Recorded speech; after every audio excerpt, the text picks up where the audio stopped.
Խաղացուն սիրելի ավատագիցներ, հուսամ լավ եք այսօր, ասված եզի շատ օրհն է։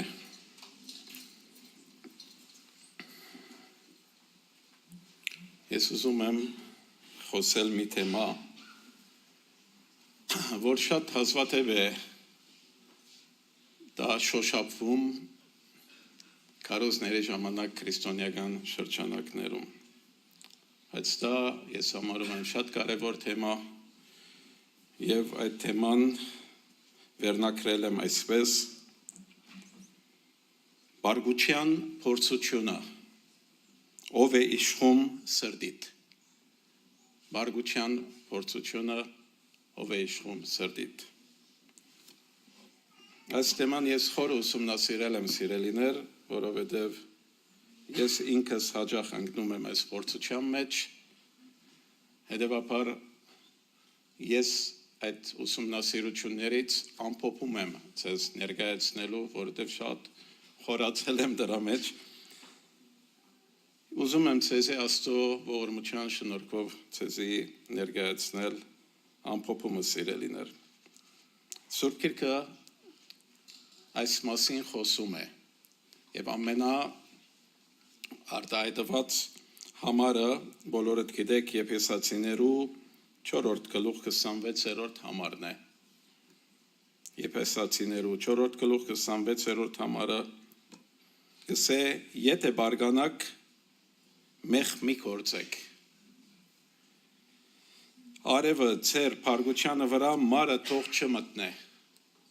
Եթե բարգանակ մեղ չգործեք, արևը ձեր բարգուչյանը վրա Մարը թող չմտնե։ Հայերենի մեջ լավ է թարգմանվել, ինչ համար, որովհետև հունարեն բնակերի մեջ մի քիչ տարօրինակ է, չի ասում եթե։ Բնակերի մեջ ասում է բարգացեք, բայց մեղ մի գործեք։ Բայց որովհետև դա դժվար է հասկանալ, կարող մարդը իր հաշվին դա հասկանալ, հայերենի մեջ եթեն դրած է, ինչ որ ես համաձայն եմ դրա համար։ Այսինքն չի ասում բարգացեք, բայց ցույց է տալիս, որ բարգությունը բնական արձագանք է մարդու ներսիտին, այդ զգացումը մարդու ներսիտին կա եւ եթե բարգանակ մեղ մի գործեք։ Եվ հետո շարունակում է ասում է, որ արևը թող մարը չի մտնե ձեր բարգուչյանը վրա։ Այս խոսքը սիրելիներ առաջին հայացքից Բարս հորթոր է թվում, բայց իրականում այն բացահայտում է մարդու ներաշխարի ամենախոր պայքարներից մեկը։ Այն չի ասում մի բարգացեք, այդպես չի գրած, ասում է եթե բարգանակ մի մեղանչեք։ Այսինքն խնդիրը բարգությունը չէ, այլ այն, թե ինչ դեղի է ունենում մարդու սրդում այդ բարգության պահին։ Բարգությունը սիրելիներ սահմանագիծ է։ Բարգությունը այն գետն է, որտեղ մարդը կանգնում է երկու ճանապարհների միջև։ Մի կողմում մարմնավոր արձագանք Եսի արձագանք, ինքնապաշտպանություն, անմիջական ռեակցիա, իսկ մյուս կողմում ճշմարտություն, հոգևոր գիտակցություն, ինքնատիրապետում։ Այդ պահին մարդը պարզապես չէ, որ բարգանում է, նա ընտրում է, թե ում իշխանության տակ է գտնվում իր սիրտը։ Բարգությունը սիրելիներ բացահայտում է մարդու սիրտը։ Բարգությունը երբեք պատահական չէ։ Այն միշտ ցույց է տալիս, թե ինչ կա մարդու ներսում։ Եթե ներսում կա հպարտություն, Բարգությունը դառնում է վիրավորանք։ Եթե կա վախ,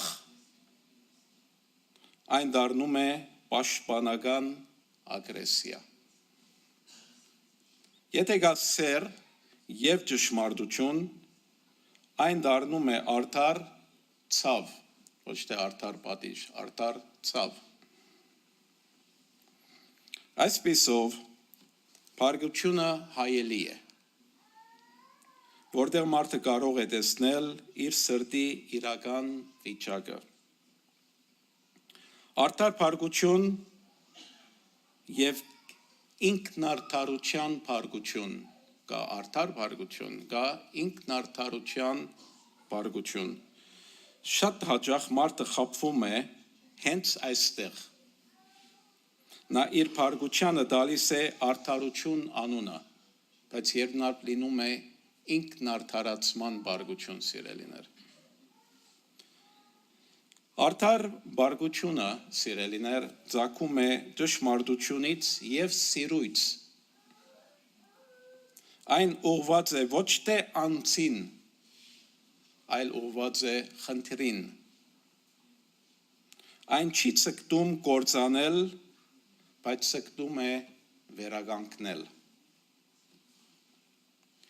Իսկ գեղձ արդարացումը, այսինքն ինքնարդարացման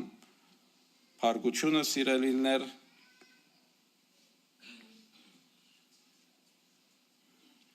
ծագում է վիրավորված եսից։ Այն կենտրոնացած է սեփական իրավունքների, սեփական արժանապատվության վրա։ Այն ուզում է հաղթել, ուզում է ապացուցել, ուզում է ճնշել։ Արտաքինից դրանք կարող են նման թվալ, բայց ներսում տարբերությունն ակնհայտ է։ Ներսի վիճակը, սիրելիներ, գլխավոր ցուցանիշն է։ Արդար փառքության մեջ, նույնիսկ ահավոր ցավի մեջ, մնում է խաղաղության մի խոր շերտ։ Ինքնարդարացման մեջ կա խռովք, կա այրում, կա անհանգստություն։ Եթե փառքության մեջ մարդը գործնում է խաղաղությունը, դա արդեն նշան է, որ սրտում այլ բան է իշխում։ Մեղքը երբ է սկսվում փառքության մեջ։ Մեղքը սկսվում է հենց համաձայնությունից։ Մեղքը չի սկսում ըսկացումից։ Փառքության ըսկացումը մարդ չի գա աշխարհում, որ դրա ներսիտին չգա։ Հիսուս նույնպես տաճարում փառքացավ, սիրելիներ, բայց դա արդար փառքություն էր, կխոսենք դրա մասին։ Հետևաբար փառքության ըսկացումը չէ, որ մեղք է, այլ այն բահից, երբ մարդը ներսում համաձայնվում է իր փառքության հետ եւ արդարացնում է այն։ Այդ համաձայնությունն է, որ փառքություն է դարձնում խոսք, արարք, վիրավորանք եւ բաժանում։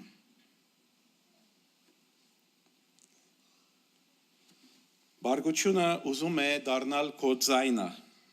Փառքության բահին մարդու ներսում մի ուժ առաջանում է, որ մղում է անմիջապես արձագանքել, խոսել, պատասխանել, ապացուցել, հաղթել։ Բայց հենց այստեղ է վտանգը։ Եթե մարդը չի կանգ առնում, նա այլևս ինքը չի խոսում։ Փառքությունն է խոսում իր միջոցով։ Ուրեմն գա այստեղ նույնպես ժամանակի վտանգը, որ Պողոս Արաքյալ նույնպես դա հիշեցնում է, ժամանակի վտանգը։ Խոսքը ինչ է ասում։ Ասում է, որ արևը ձեր փառքությանը վրա մարը թող չմտնե։ Սա բարձրապես ժամանակի մասին չէ, այլ սրտի վիճակի մասին է, սիրելիներ։ Փառքությունը եթե մնաց, Նա չի մարում ինքն իրեն, այն փոխվում է, սկսվում նեղվածություն, ապա դժգոհություն, ապա դառնություն, վերջում կարծրացած սիրտ։ Այդ պատճառով չլուծված փառքությունը դառնում է ոչ միայն ներքին ծանրություն, այլ նաև բաժանման պատճառ։ Հետևաբար չգարկավորված փառքությունը աստիճանաբար դառնում է սովորություն։ Մարդը սկսում է նույն ձևով արձագանքել կրկին ու կրկին։ Եվ դա դառնում է իր բնավորության մաս։ Այսինքն նա ներսում ճանապարհ է բացում, որտեղ բարգությունը սկսում է իշխել։ Սա արդեն շատ վտանգավոր է։ Հետևաբար մենք պետք է սրա նայենք խաչի չափանիշով։ Յուրաքանչյուր բարգություն կարելի է փորձարկել մեկ չափանիշով։ Ինչպես կարձագանքեր Հիսուսը այս իրավիճակում։ Նրա կյանքում մենք տեսնում ենք, որ բարգությունը կարող է լինել։ Բարգացավ Հիսուսը տաճարում, նույնպես բարգացավ փարիսեցիների տեղ, գեղձավորներ եւ սկսավ իրենց բոլոր գեղձավորությունները։ Հիսուս տարբեր անգամներ տեսնում ենք բարգացավ արդար բարգացություն եւ տաճարում տեսնում ենք ամենա չագերդյալ ագրեսիվ թվացող բարգությունը սիրելիներ։ Բայց նրա կյանքում մենք տեսնում ենք, որ բարգությունը կարող է լինել, ինչպես որ ասեցի տաճարում, բայց այն երբեք չի դառնում մեղք, երբեք, որովհետև այն մնում է ճշմարտության և սիրո սահմաններում։ Նա չպաշտպանեց իրեն, նույնիսկ երբ ուներ լիարժեք իրավունք։ Այսինքն Հիսուսի բարգությունը երբեք ինքնապաշտպանողական բարգություն չեղավ։ Երբ իրեն նախադեցին, երբ իրեն սուտ հանեցին, երբ իրեն ձեծեցին, երբ իրեն թքեցին, խաչը հանեցին, ոչ մի մեղք չուներ, քառնուկի նման ինքը գնաց, երբեք իր անձը չպաշտպանեց։ Հետևաբար իր բարգությունը, այդ բարգության մոմենտները, որ ունեցավ, բխում էին ճշմարտությունից, արդարությունից և սիրույց, բնավ իր անձի եսին հետ կապ չուներ, սիրելիներ։ Սա ցույց է տալիս, որ իրական ուժը ինքնապաշտպանության մեջ չէ, այլ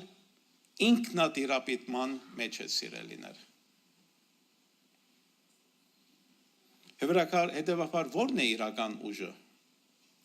Փարգանելը շատ հեշտ է, սիրելիներ, շատ հեշտ է։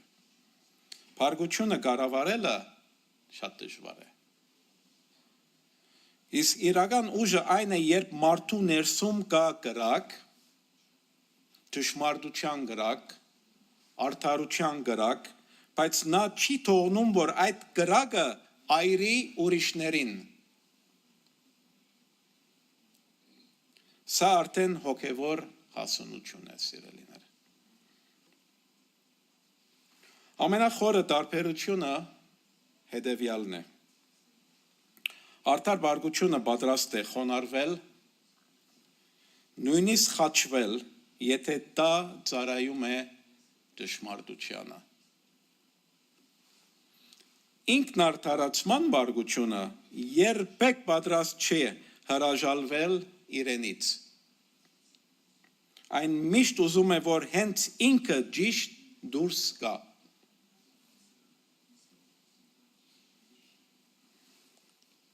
Այստեղ ամենախորը միտքը այս ամենի մեջ ինչն է։ Այս խոսքը Պողոս առաքյալի սովորեցնում է ոչ թե ամբողջությամբ ազատվել, բարգուչյան զգացումից, ինչու քանի որ այն մարդու բնական արձագանքն է։ Եվ Աստվածաշունչը խոսում է նաև Աստծո արդար բարգուչյան մասին, որպես սուրբ արձագանք մեղքին սիրելիներ։ Եվ մենք ստեղծվել ենք Աստծո պատկերով։ Այլ բարգուչյան մեջ չգործնել Աստծուն։ Ով է իշխում քո սրտում։ Քանի որ իրական խնդիրը բարգուչյունը չէ, այլ ով է իշխում մարդու սրտում այդ պահին, սիրելիներ։ Տեսնում եք, շատ կարևոր է այս նրբությունները մենք հասկանանք։ Խոսքս չեր կարելու համար վերջնական ամփոփում։ Արդար բարգուչյունը ծառայում է ճշմարտությանը։ Ինքնարդարացման բարգուչյունը, որը դա մարդկային բարգուչյուն է, մարմնավոր բարգուչյուն է, եսի բարգուչյուն է, սիրելիներ, ծառայում է եսին ճշմարտության անունով։ Դրա համար տեսնում ենք Հակոբոսը առաջին գլխի 20-րդ համարի մեջ ինչ է ասում, ասում է, որովհետև մարդու բարգուչյունը, այսինքն մարդկային բարգուչյունը, մարմնավոր եսի բարգուչյունը, Աստծո արդարությունը չի կատարում։ Եվ ամենավտանգավորը բացահայտ մեղքը չէ, այլ այն, երբ մարդը իր բարգուչյունը անվանում է արդարացում, սիրելիներ։ Եվ այսքան։ Աստված օրհնի ձեր բոլորին, եկեք աղոթենք։